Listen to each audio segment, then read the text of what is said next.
এই যে রাজবন বিহারে উঠতে এখানে জুতা খুলে যেতে হবে নির্দিষ্ট স্থানে। এখানে অনেক নিয়মকানুন মেনে চলতে হয় যেহেতু ধর্মীয় পবিত্র স্থান। আমরা রাঙামাটির আরেকটা ব্লকে চলে আসলাম। তো আমরা এই মুহূর্তে আমরা উঠতেছি রাজবন বিহারের ভিতরে, একদম ভিতরে আমরা ঘুরে ঘুরে আমাদেরকে দেখাবো কত সুন্দর একটা পরিবেশ, মনোরম, দৃষ্টিনন্দন, ওয়াও এক্সেলেন্ট পরিবেশ। এবং এখানে ধর্মীয় একটা ভাইব, শুনশান নীরবতা বিরাজ করছে। আমাদের এটা হলো উপযুক্ত মহাস্তবীরের মন্দির।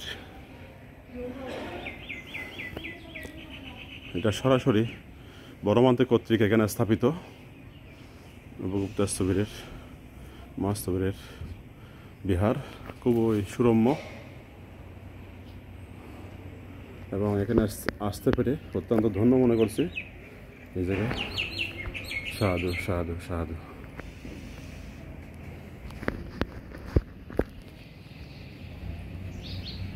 রাঙামাটির রাজবন বিহারের পরিবেশ, ও কি সুন্দর পরিবেশ, কি সুন্দর বলার মতো না।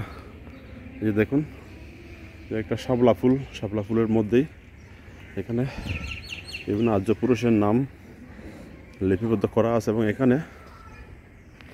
এখানে পরম পূজ্য বনবান্ত মহোদয়ের দিব্যজ্ঞান সম্বন্ধে এখানে ইংলিশ এবং বাংলাতে খুব সুন্দর করে বনবান্তেরকে নিয়ে এখানে লেখা আছে।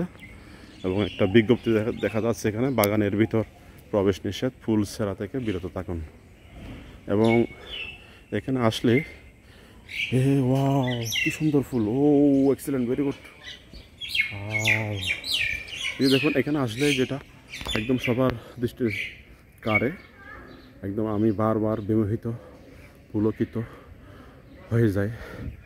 এখানে বলতেছে মন্দ কিছু বলবো না, এই মুখে হাত দিয়ে, এবং অপর প্রান্তে মন্দ কিছু শুনবো না, এবং অপর প্রান্তে মন্দ কিছু দেখবো না। চোখে হাত দিয়ে বলতেছে মন্দ কিছু দেখবো না, এভাবেই। এবং এখানেও আছে আরেকটা, মন্দ কিছু শুনবো না। এটা আরেকটা টেম্পল, ওয়াও। এখানে একদম বার্মিস থাইল্যান্ডের স্টাইলে, পুরোটা একদম বিদেশি স্টাইল। একটা ইন্টারন্যাশনাল একটা ভাইব পরিবেশ এখানে বিরাজ করছে। এখানে সরাসরি এটা চাকমা রাজা কর্তৃক দানকৃত এই জায়গাটা বনবান থেকে। এবং এখানে খুব সুন্দর হাতি একটা মূর্তি, এবং হাতির উপরে, সুরের উপরে দেখা যাচ্ছে ফুল, যেটা হলো বৌদ্ধের যে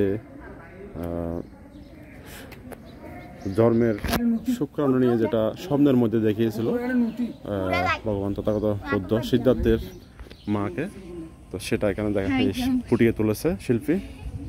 এবং এটা হলো একটা আমাদের বৌদ্ধ ধর্মীয় পতাকা, এটা হলো ষড়রশ্মির প্রতীক,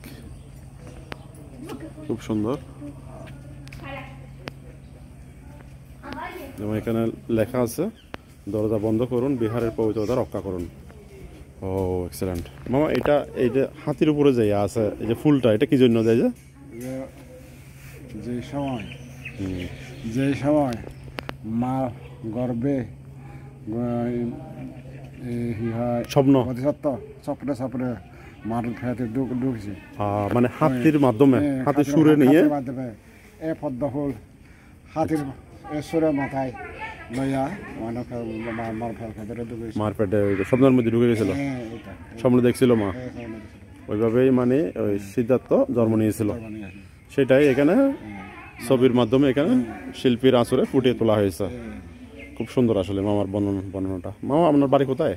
আমার বাড়ি ওই বরকল থেকে আসছেন? আপনারা কি বোর্ড নিয়ে আসছেন? অনেক আসছেন, অনেক মানুষ পুণ্যার্থী এখানে কি গতকাল এখানে ছিলেন? বাগনার বাড়িতে ছিলেন। আচ্ছা আচ্ছা আচ্ছা। এখানে কি আজকে সঙ্গদান, অষ্টবয়স্কের দান করবেন না? ও আচ্ছা আচ্ছা। আসলে মানে এখানে আসলে মনটা অনেক পবিত্র হয়ে যায়, এবং মানে একদম মানে শীতল হয়ে যায় মনটা। এখানে যেহেতু বনবান্তের দেহধাতু আছে, এবং এখানে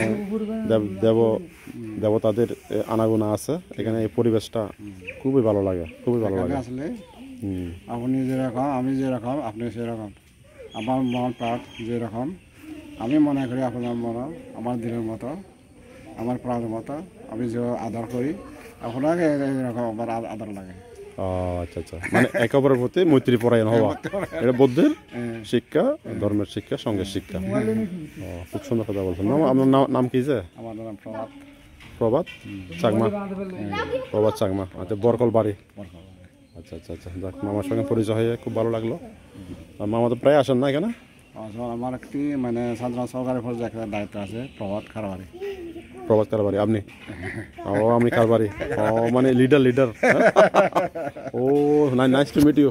মানাস ও ফানগাপ সমনিদা। ও, নাইস টু মিট ইউ। বুঝি, হ্যাঁ বুঝি। নমস্কার, বুঝি। এই, তোমার নাম কি বাবু? বাবু, এই, তোমার নাম কি? তুমি কি জন্য আসছো এখানে? হ্যাঁ, এই, তোমাকে আমি ধরে নিয়ে যাবো। যাবা? তুমি কি খাইবা? আমার দাও তো। এটা কি টাকা? আমাকে দাও তো। তাহলে দিছো না? 10 টাকা দিয়ে ফেলছো। হ্যাঁ, আর আছে দাও, দিয়ে দাও। Good, very good boy. ও, দেখছেন কারবার। এখানে বৌদ্ধ মন্দিরে এসে একদম মানে বুদ্ধের মতো হয়ে গেছে মন্টন। ও, তুমি বড় হয়ে অনেক কিছু, অনেক বড় হও, অনেক বড় হও তুমি, সেটাই প্রার্থনা করছি। অনেক টাকা দিয়ে ফেললো এই মুহূর্তে। এখানে মনে হয় 20 টাকা আছে, প্রায় 6টা, 50 টাকা একটা, 10 টাকা একটা, 200 টাকার কাছাকাছি দিয়ে ফেলছে আমাকে। আরও দিবা? তোমার নাম কি? হ্যাঁ, তোমার নাম কি? হ্যাঁ, সাধু বলো তো, সাধু বলো তো। নাং। ও, দেখছেন কারবার, ছোট বাচ্চা কি শিক্ষা। ও, excellent, wow, very nice, beautiful. ছোট বাচ্চা কি শিক্ষা। ও, মারাত্মক কথা না এগুলা। ধরো বাবু, তোমার ধন্যবাদ। হ্যাঁ, ও, খুব খুশি হলাম। ধরো, তোমার টাকা তুমি নাও, ধন্যবাদ। আচ্ছা মামা, তোমাকে এদিকে গেলে বাইরে তো এখানে দোকান নাই মনে, খানা কিনে দেবো। কেমন? খানা কিনে দেবো, টাকা পরে যাবে। ও, ভেরি গুড বয়। ও, এক্সেলেন্ট মামা, ধন্যবাদ। এখানে আগে যখন আসতাম, বড়মান্তে ছিল, বড়মান্তে দেখা পাইতাম মানুষ সারিবদ্ধভাবে এখানে দাঁড়িয়ে থাকতো, হাজার পুণ্যার্থী। মানে সেই স্মৃতি যখন মনে পড়ে, এখানে মনটা কেমন হয়। বনমান্তে জীবিত নাই, এখানে বনমান্তের দেহধাতু আছে। সেই স্মৃতি যখন মনে পড়ে, মনটা একদম কেঁদে উঠে, হুড়মুড় করে। এখানে হাজার পুণ্যার্থী এখনো স্মরণে পড়তেছে, লাইন ধরে এখানে দাঁড়িয়ে থাকতো।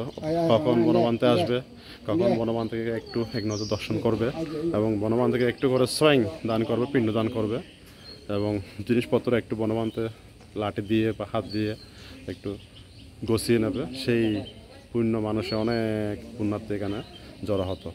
তো এখন বনমান্তে নাই, কিন্তু বনমান্তের দেহধাতু আছে। তারপরেও মানুষের এখানে অগণিত মানুষের দল নামে প্রতি শুক্রবারে, প্রতিদিন এবং সরকারি বন্ধের দিনগুলোতে এখানে আসতে পেরে আজকে নিজেকে ধন্য মনে করছি। এই পুণ্যময় স্থানে, মহা ঋদ্ধি সম্পন্ন স্থানে, এখানে বনমান্তের বিভিন্ন দিব্য যে ঋদ্ধিগুলো দেখিয়ে গেছেন, তার বর্ণনা বিভিন্ন বইতে দেশনায় আছেন, এবং এখানে একটা লিস্ট এখানে সারিবদ্ধ করে লিখে দেওয়া আছে বনমান্তের দিব্য জ্ঞান। তো আপনাদেরকে আমি এখন এই ভিডিও থেকে বিদায় নিচ্ছি, কিন্তু আর অন্য ব্লগে, অন্য পার্টে আমি ঘুরে এই টোটাল বৌদ্ধ মন্দিরটা, ইন্টারন্যাশনাল রাজবন বিহার অফ বাংলাদেশ, রাজবন বিহার, এই বনমান্তের বিহারটা আমি দেখাবো। তো সে পর্যন্ত আমাদেরকে সাপোর্ট করবেন, কমেন্ট করবেন, ভালো না লাগলে একটা ডিসলাইক দেবেন। ভালো থাকবেন সবাই, ধন্যবাদ সবাইকে।